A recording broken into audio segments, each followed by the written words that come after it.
एक बार मैं फिर चलता हूँ एक मूर्तिकार की तलाश में, और आज मैं देखा कि ढेर सारी मूर्तियाँ बन रही है माँ सरस्वती की, और जीवंत मूर्तियाँ, मानो अब वो बोल उठेंगी। इतना जीवंत मूर्ति शायद मैंने पहले कभी नहीं देखा। और माँ शारदे का करीब 500 मूर्ति, एक मूर्तिकार। जब मैं मिला तो मालूम चला इनका पुश्तैनी बिजनेस है, इनके बाप दादा भी यही करते थे, ये भी यही करते हैं। हालांकि मूर्तिकार बहुत बुजुर्ग हो गया, अब वो अपने से काम नहीं कर सकते, तो उसके लिए उन्होंने वर्कर रखा है, पर इसी बिजनेस से अभी भी जूझ रहे हैं। और हर बार की तरह इस बार भी 500 से ज़्यादा मूर्तियाँ का निर्माण किया, बड़ी से बड़ी मूर्तियाँ, छोटी से छोटी मूर्तियाँ। और ये मूर्तिकार बंगाल के हैं और कटिहार में ये बसे हैं। यही नहीं बसे हैं, इनके पूर्वज भी बसे हैं, और यहीं पर इनके पूर्वज का भी दुकान था। तो ये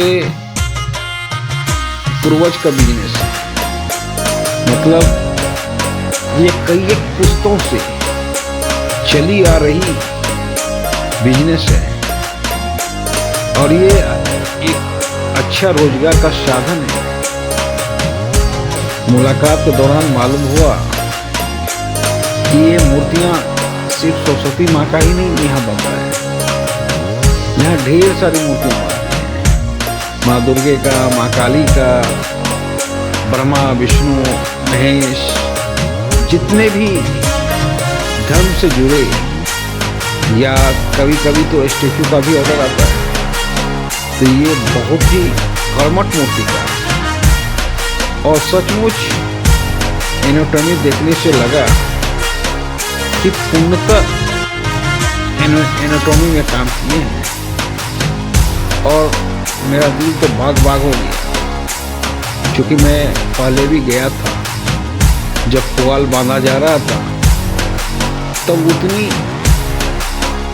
स्पष्ट दिखाई नहीं पड़ रहा था मूर्ति, पर पुआल बांधने के दरमियान ही इनके एनाटॉमी दिख गया था। मैंने उस समय ही इस बात का कल्पना किया था कि परफेक्ट एनाटॉमी।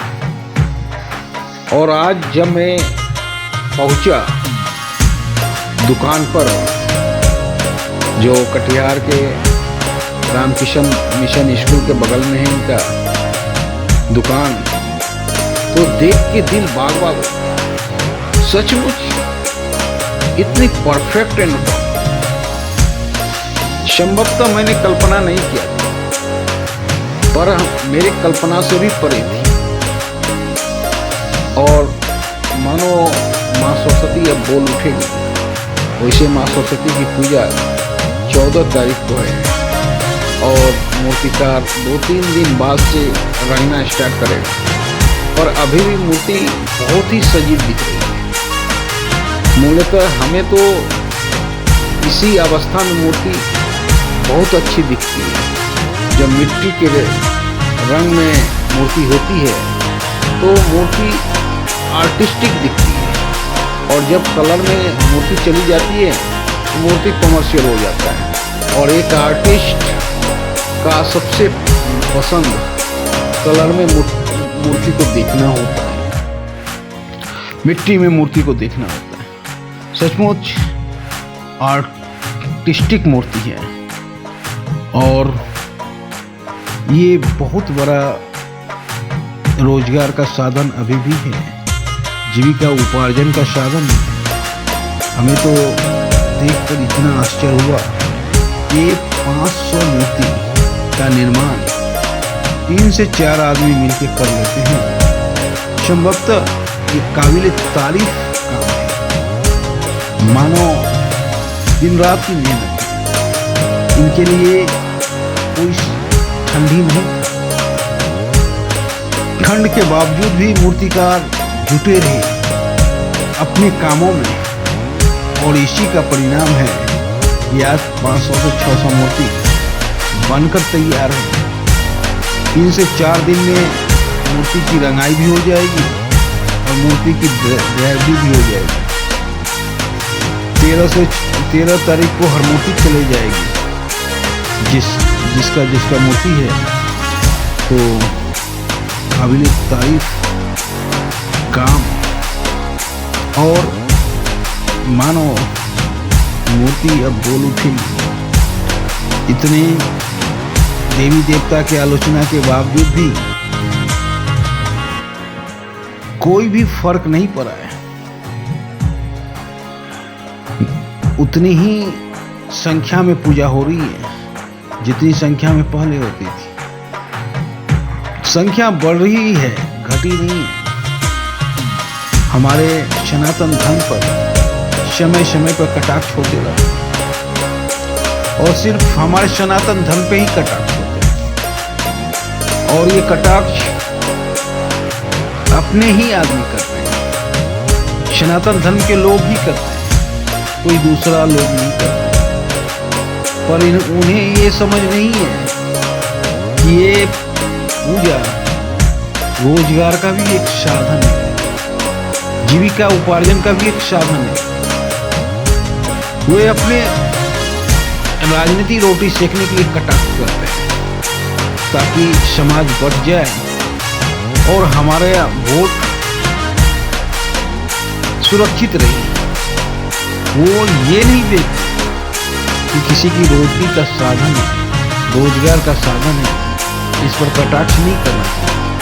पूजा तो धर्म वो है ही, धर्म के साथ साथ रोजगार का भी एक साधन है। आप कब से बना रहे हैं? आइए मोती का सबक।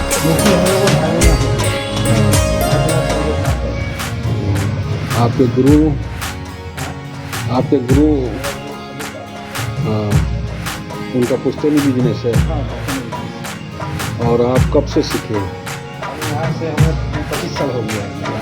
25 साल हो गए।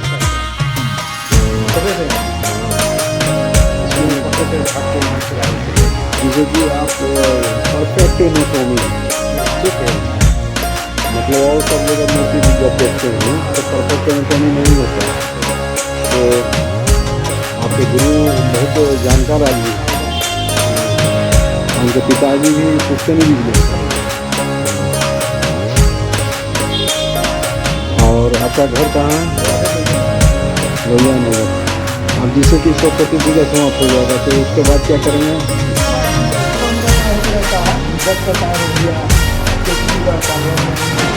मतलब यहाँ बराबर का काम मिलता है, बैठते नहीं।